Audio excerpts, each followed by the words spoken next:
مجھے بڑے دکھ سے کہنا پڑتا ہے، دیکھیں پالیسی میکنگ کے ڈاکٹر صاحب ایک ماڈل ہے جس کو ہم ریشنل ایکٹر ماڈل کہتے ہیں،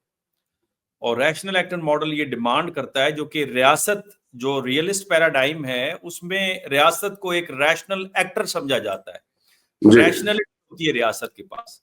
اور یہی وجہ ہے کہ جو نیوکلیر ویپنز کی وجہ سے جو ڈیٹیرنس قائم ہے اس کی ساری ڈیپینڈنسی ریاست کی ریشنلٹی پہ ہے۔ کیوبن میزائل کرائسس میں اگر سوویت یونین اور امریکنز دونوں ریشنلٹی کا مظاہرہ نہ کرتے تو نیوکلیر وار ہو جاتی۔ پاکستان اور انڈیا دونوں کے پاس اگر ریشنلٹی نہ ہو، اور انہوں نے 1992 کے اندر ایک معاہدہ کیے رکھا ہے کہ 1 جنوری کو نیوکلیر انسٹالیشنز کے بارے میں ایک دوسرے کو انفارم کریں گے تاکہ خدا نہ خواستہ اگر کرائسس سچویشن ڈیولپ ہوتی ہے تو ان نیوکلیر انسٹالیشنز پر اٹیک نہ کریں، تاکہ اس سے تابکاری جو عمل نکلے گا اس سے لاکھوں لوگوں کی جانیں جو ہیں وہ ضائع ہوں گی۔ تو یہ ریشنلٹی ہے۔ تو ریشنل ایکٹر ماڈل جو ہے اس کے اوپر بیس کرتا ہے، اور وہ یہ ڈیمانڈ کرتا ہے کہ جب بھی آپ نے کوئی فیصلہ کرنا ہے تو آپ نے ویل ڈیفائنڈ گول پہلے تو اپنے سامنے رکھنا ہے۔ دیکھیں گول اور انٹرسٹ میں فرق ہے۔ جب آپ گول کو آئیڈینٹیفائی کر لیں گے تو پھر نیکسٹ سٹیپ آپ کا یہ ہے کہ اس کے لیے آپ پاسبل انسٹرومنٹ جو اویلیبل انسٹرومنٹس ہیں اس کی ایگزاسٹو لسٹ بنائیں گے کہ آپ کے پاس کیا کیا آپشنز ہیں in order to pursue this particular goal, اور جب وہ سٹیپ بھی کر لیں گے تو اس کے بعد تھرڈ میں آپ کاسٹ بینیفٹ انالیسس کریں گے ہر اس انسٹرومنٹ کا کہ کون سا زیادہ بینیفٹ دے گا اور لیس کاسٹلی ہوگا۔ اس سے پہلے ایک سٹیپ اور ہے جس میں آپ سچویشن کو ڈیفائن کرتے ہیں کہ اس سچویشن میں تھریٹ کیا ہے آپ کے لیے، اپرچونٹی کیا ہے آپ کے لیے، آپ کی اسٹرینتھس کیا ہیں، آپ کے ویکنیسز کیا ہیں، اور اس کے بعد آپ پالیسی کو امپلیمنٹ کرتے ہیں اور فیڈ بیک لیتے ہیں۔ اب ڈاکٹر صاحب یہ ہے کوآرڈینیٹڈ ایفرٹ، دس از اے کوآرڈینیٹڈ ایفرٹ۔ پاکستان میں جو سب سے بڑا مجھے جو گرے ایریا نظر آتا ہے پالیسی میکنگ کے اندر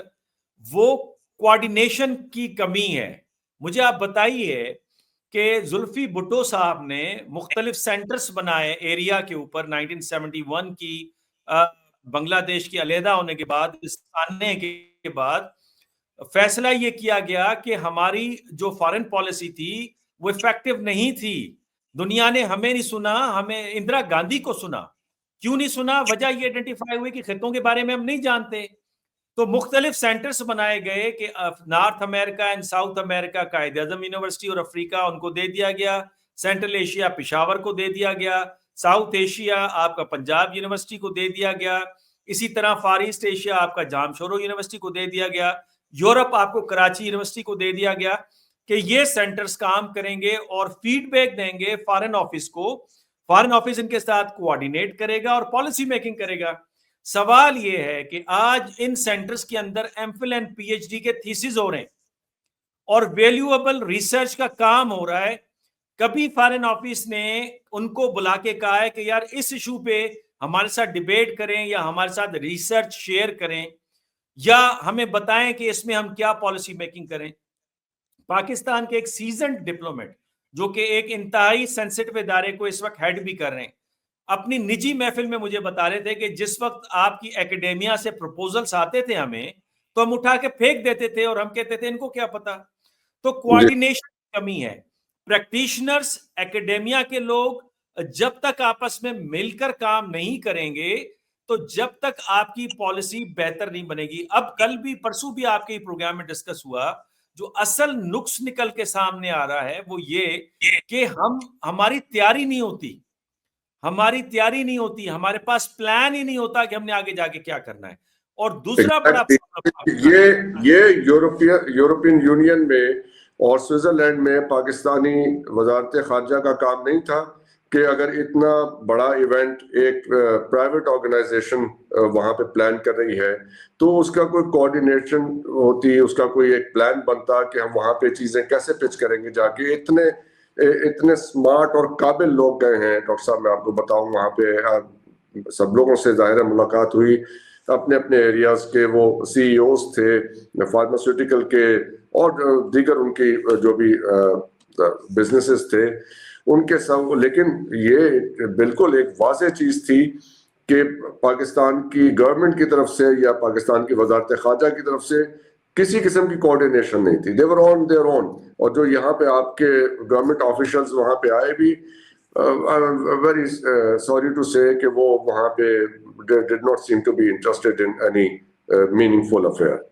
ڈاکٹر صاحب مجھے کہنے Put it very دیجیے، mildly and put it very accurately. مجھے یہ کہنے دیجئے، میں بھاری دل سے یہ بات کروں کہ گورنمنٹ سیکٹرز کے اندر جتنی بھی اب پروموشنز ہو رہی ہیں وہ صرف سفارشات کے اوپر اور کچھ دے دلا کر ہو رہی ہیں. نا اہل لوگ اوپر آ رہے ہیں، یس مین کہہ کر، یس سر کہہ کر وہ اوپر آ رہے ہیں،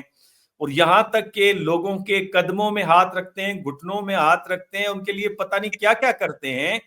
اور یہاں پہ جو قابل لوگ ہیں وہ 23 سالوں سے سرو کر رہے ہیں، ان کو پروموشن نہیں دی جا رہی. جب صحیح بندہ صحیح پوسٹ کے اوپر نہیں ہوگا، چاہے وہ اکیڈیمیا کا معاملہ ہو، سینٹرز کا معاملہ ہو، بیوروکریسی کا معاملہ ہو، منسٹریز کا معاملہ ہو، جب تک معاملات ٹھیک نہیں ہوں گے. ایک چھوٹی سی مثال دوں، ہم سارے کہتے ہیں پاکستان میں ٹورزم کو ڈیولپ کریں، گورنمنٹ بھی کہتی ہے. اب مجھے آپ بتائیے کہ پاکستان میں اتنی زیادہ ریلیجیس سائٹس ہیں، کبھی کسی نے سوچا کہ ان ریلیجیس سائٹس کے اوپر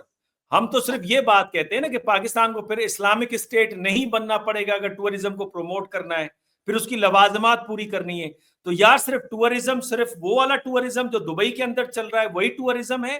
یا ریلیجیس ٹورزم بھی ہے جس میں سعودی عرب میں لاکھوں لوگ جا رہے ہیں، عراق میں لاکھوں لوگ جا رہے ہیں، ایران میں لاکھوں لوگ جا رہے ہیں. آپ صرف ان 3 جگہوں پہ 3 مواقع پہ اپنی پریزنٹیشن دیں،